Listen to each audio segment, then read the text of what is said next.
Đây là giá hổ mang. Đây thợ làm giám này. Bây giờ đã có một bữa trưa hôm nay. Không sai là không vẻ. Kinh chưa, còn to lớn. Wow, kinh khủng.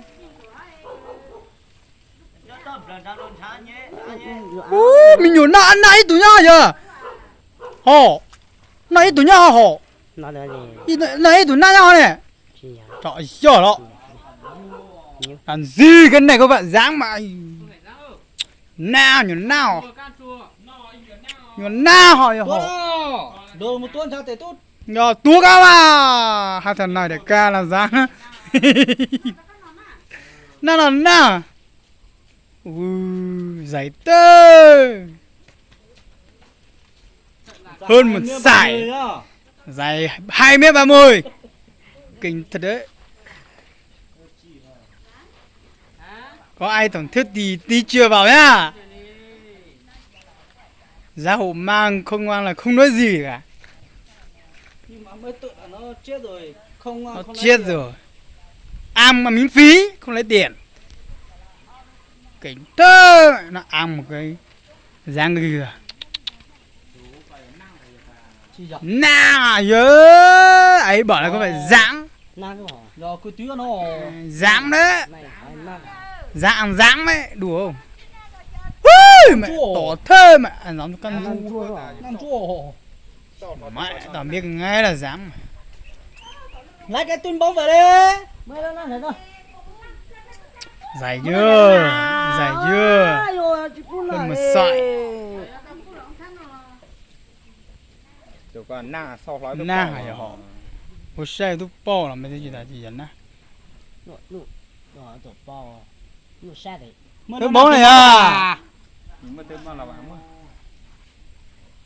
Tụi con mà cho lại quân trạng uống. Giải phết. Chỉ tí chi nha. Giờ lời ta mà có ra xong Cho phần hán thì làm gì? Chiều cho nhưng mà. Còn tụi sang chịu đó. Tại vì giàu. Ai sao này tao là na nhà ta chi giá nào. Chỉ. Và nó chua rồi. Nàng ơi. Nàng ơi. Béo thật ta rồi hò. Chú lùi xoa tụi con. Đủ bao. Nhưng mà chưa lừa à? Đủ bao chú lừa. Cái gì hả? Chú lừa này hả? Giờ chú lừa đấy. Nào cả chàng chú lừa rồi. Con này ăn sống và sung bỏng mà làm gì mà mới. Đấy, con này ăn súng mà, không phải là ăn chết đâu. Nhớ tua chú lừa lên nào nhá. Có ăn sống thì Nó đuổi bắt ăn à họ. cú tỉnh ăn mà. Nó cũng tính ăn thôi mà. Chết đi. Cho thật ta rồi hò. Có sao nhớ? Đấy thua một tí. Ăn không hết rồi. Ăn không hết đâu, cái này nhiều mà lắm. tuôn lớn ra mà. Dạ đi. Không có mẹ nữa. Nó chỉ tà rồi, nó tà. Nó chỉ tầm bò. Nó chỉ tầm bò. Mấy thằng ăn không hết cái dáng này đâu. Tuần này tiền này. Ui mẹ kính té đúng một sỏi không hết. Đúng 2 mét. Lấy cái đầu vứt đi nữa đây. Mẹ kính té dài thật đấy. Béo thật ta rồi tụi con. Chất nhận dài thật đấy. Của mang. Của mang này dài thật. Lại nó tụt đuôi lành chủ mà. Rồi giờ vua hắn nè ha.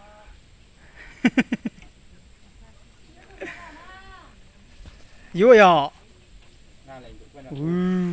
Tấn đến này. Thế là đã hoàn thành công việc.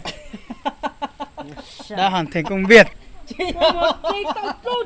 Giờ chuẩn bị đi nấu ăn thôi. Cái giá cái lấy tao cứ để đó. Còn qua bên đây ra super thành